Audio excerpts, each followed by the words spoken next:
Olá, como está? Como foi a sua semana?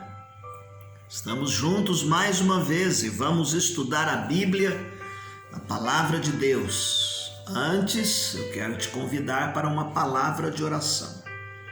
Bom Deus, obrigado pelas bênçãos que temos recebido das tuas mãos e obrigado pelo bem que o Senhor faz às nossas vidas.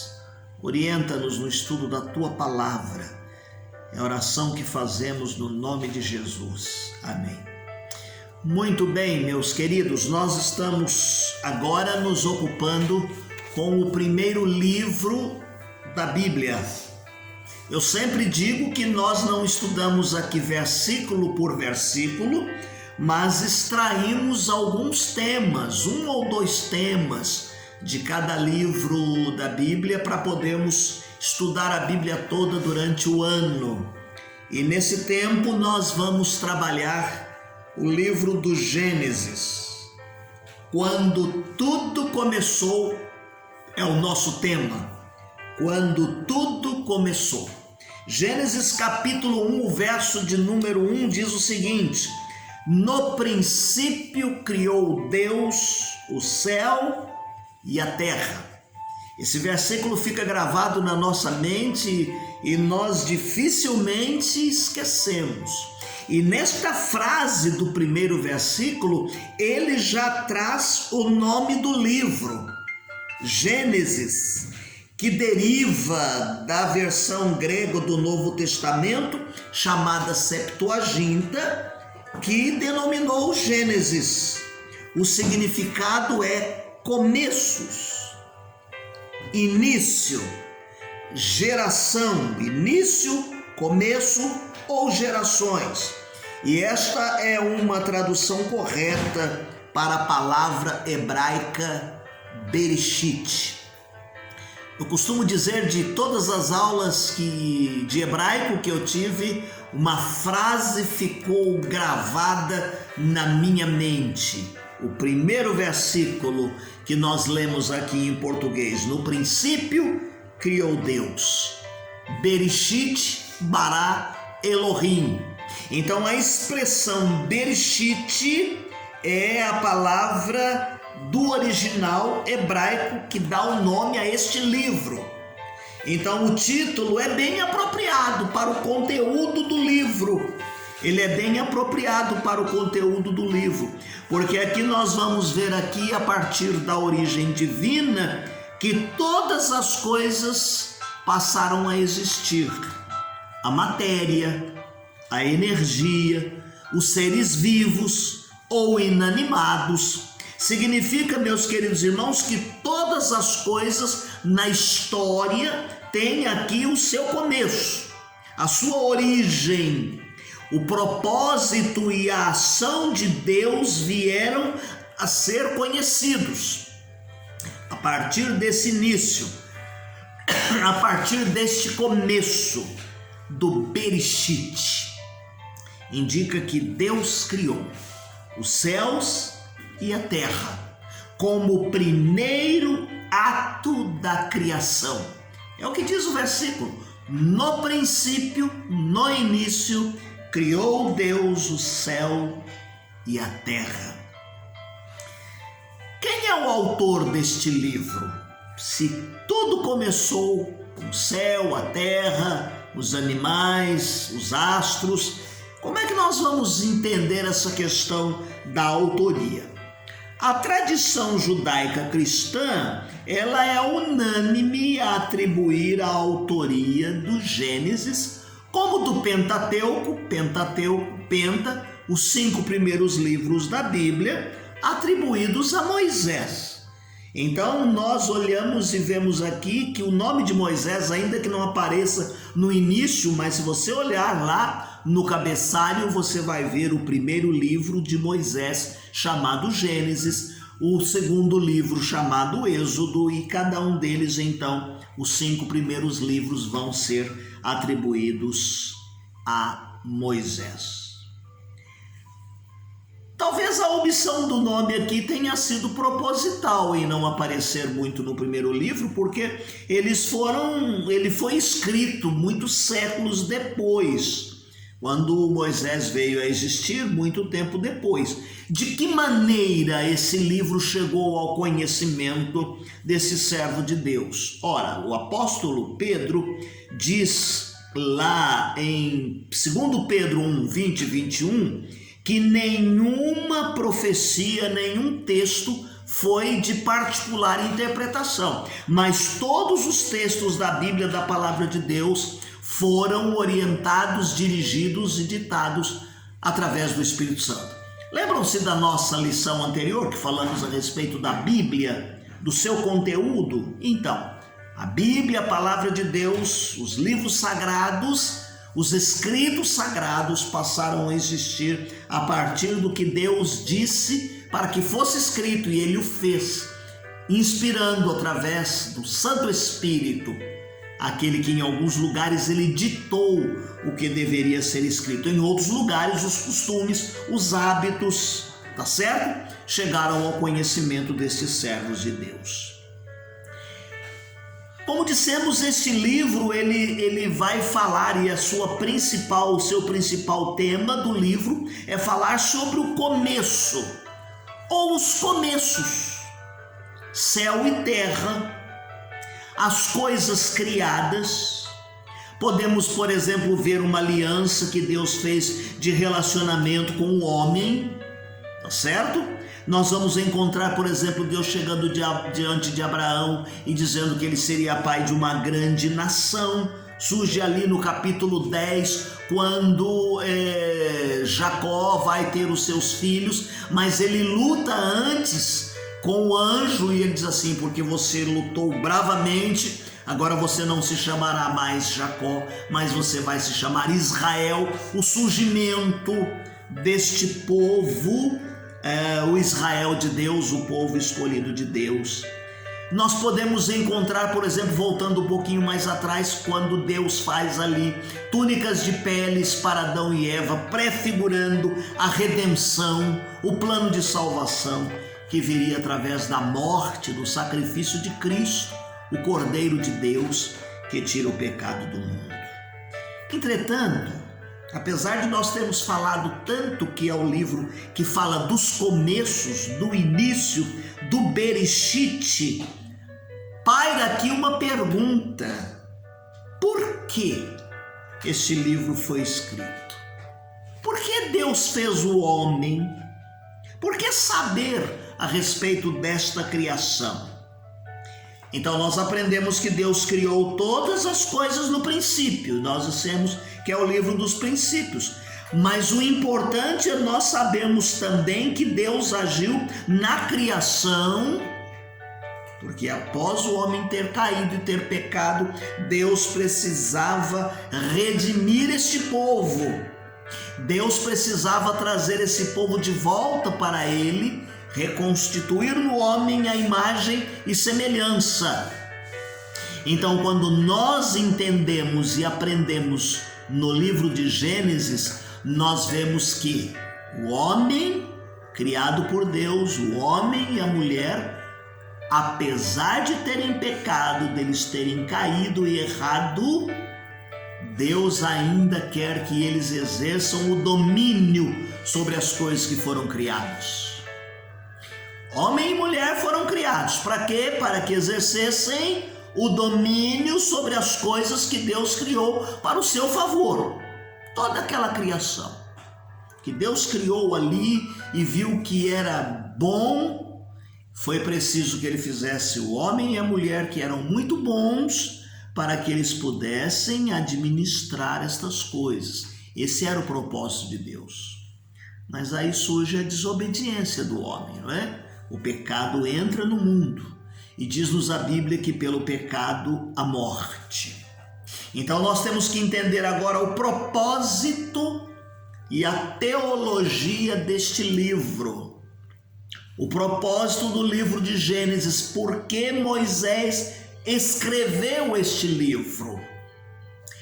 Para dar à nação de Israel uma explicação, para que a nação de Israel pudesse entender por que nós viemos a existir. Outras nações existiam, mas foi para Jacó, naquela luta com o anjo, que ele diz assim: você não vai se chamar mais Jacó, mas vai se chamar Israel, e dali surgem as nações, surgem as 12 tribos, este povo separado e escolhido por Deus. Moisés dispunha, meus queridos, das escritas do seu tempo, também de fatos orais, histórias que eram contadas, que foram passadas boca a boca a respeito do passado de Israel. Haviam registros, mas haviam coisas que foram contadas de pai para filho. A própria Bíblia diz que eles deveriam ser ensinadas, que a palavra de Deus, a lei de Deus, eles deveriam sentar, escrever nos umbrais da porta, andando, levantando, deveriam passar isso para os filhos. Então, a partir disto, Moisés toma toda essa documentação, ele organiza este material, ele seleciona o que é apropriado para dizer para este povo: desta nação Deus vai fazer surgir o propósito redentivo. Então ele vai compor esse livro a fim de que ele possa ser apresentado ao povo de Deus, a fim de que eles pudessem entender que através desta nação, nela seriam benditas todas as famílias da terra. Uma tarefa também dada a Moisés como autor profético inspirado desse livro foi ele esclarecer a Israel como e por que Deus escolheu este povo. Deus não escolheu outro, mas escolheu este povo para que pudesse fazer cumprir os propósitos de Deus que Deus precisava realizar. E quando nós pegamos o Gênesis e os outros livros do Pentateuco, nós vamos entender aqui o porquê Deus ter escolhido e separado este povo como povo eleito, separado, escolhido, para que através dele pudesse Deus cumprir o plano redentivo da humanidade. A mensagem teológica de Gênesis esclarece aqui a razão da existência de Israel. É bem verdade que ele viria a ser, e isso já estava na Torá, isso aparece lá em Levítico capítulo 16, do verso 14 até o 39, ou você pode ler Deuteronômio 28, do 15 ao 68, diz que eles viriam ser um povo servo. Mas por que o povo eleito, escolhido para ser o povo da redenção, por que eles seriam servos? Porque eles também desobedeceram, falharam e fizeram coisas erradas no cumprimento das suas tarefas. Mais do que isso, Deus quis provar ao escrever este livro que ele tinha na formação deste povo uma aliança. Havia uma aliança feita com este povo e Deus queria manter esta aliança. E ela vai se descortinando e esse propósito redentivo de Deus vem em foco. E esse povo, o povo de Israel, é a agência de Deus. É através desse povo escolhido que nós vamos perceber e ver a recriação e a salvação dos seres humanos. É da nação de Israel, meus queridos, que vai surgir o remanescente, Jesus Cristo. Deus toma lá Abraão, diz para Abraão que dele e da sua descendência Deus faria bendita todas as famílias da terra.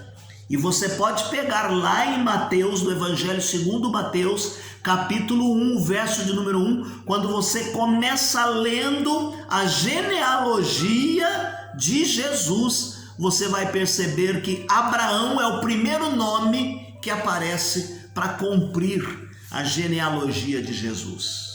Então, Começando lá desde Abraão, e vem Abraão, Isaque e Jacó, e Deus vai fazendo cumprir o seu propósito através dessa linha, até que vai chegar a Davi, e vai chegar no momento de Maria e de José, e você vai vir nascer aquele que traz de volta a aliança para salvar a humanidade, Jesus Cristo, o Filho de Deus.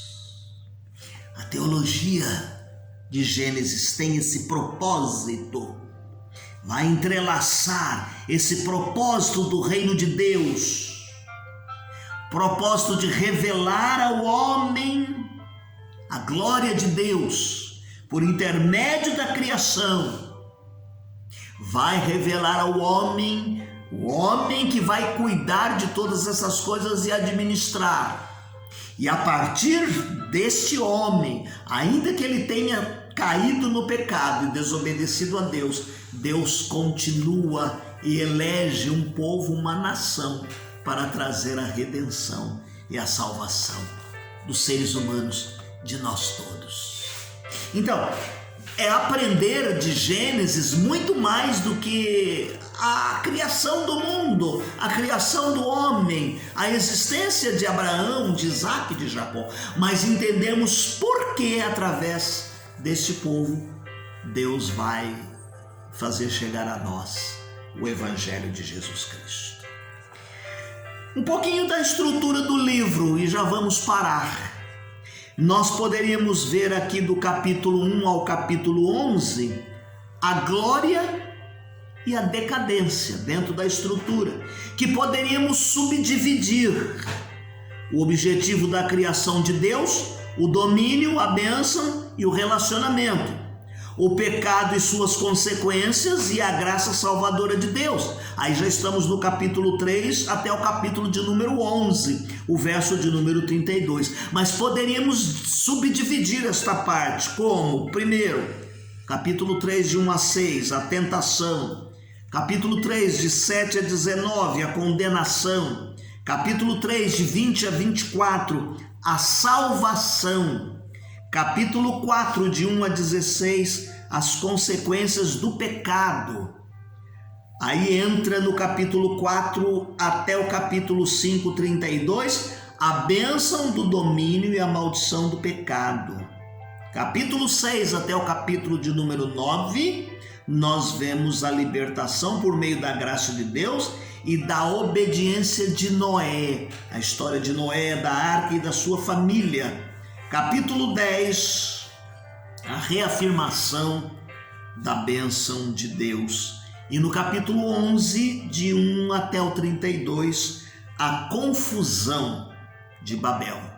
Na segunda parte do livro que nós vamos estar vendo, vem o início de uma nova nação. E aí você entra o capítulo 12, quando nós vemos Abraão, a obediência da fé de Abraão, quando nós vemos o surgimento de Isaque, o elo com as promessas dadas por Deus a Abraão. Aí nós vamos lá para o capítulo 25, quando nós vemos a luta de Jacó para alcançar as promessas dadas a Abraão, e a libertação por intermédio de José, no capítulo 37 até o capítulo 50, o verso de número 26.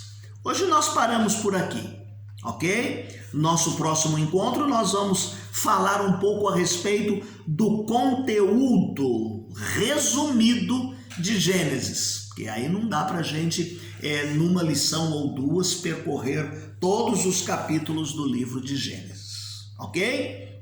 Eu espero que você possa estar fazendo as suas leituras diárias, aquelas que estão sendo disponibilizadas no final da nossa transmissão, e que você possa estar crescendo espiritualmente, não só com a nossa lição que fazemos aqui, mas com as leituras diárias que nós temos disponibilizado, para que você possa estar antecipadamente lendo os textos que serão citados na nossa lição. E eu quero terminar o nosso encontro lendo aqui algumas estrofes do cantor cristão, o hino de número 25, que fala sobre o amor.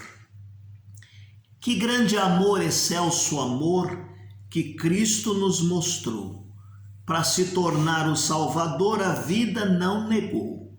Louvemos tão grande amor, sim, tão grande amor, que Cristo assim nos manifesta. Que maravilha de amor que nos trouxe para Deus. Ninguém, pois, deve duvidar desse seu tão grande amor, mas todos devem aceitar o amor do Salvador. O que esse amor de nós fará é nos vedado ver, mas Cristo em breve voltará e nos fará saber. Louvemos tão grande amor, sim, tão grande amor, que Deus assim nos manifesta. Que maravilha de amor que nos trouxe para Deus. Deus te abençoe. Tenha uma semana feliz, uma semana abençoada. Um abraço.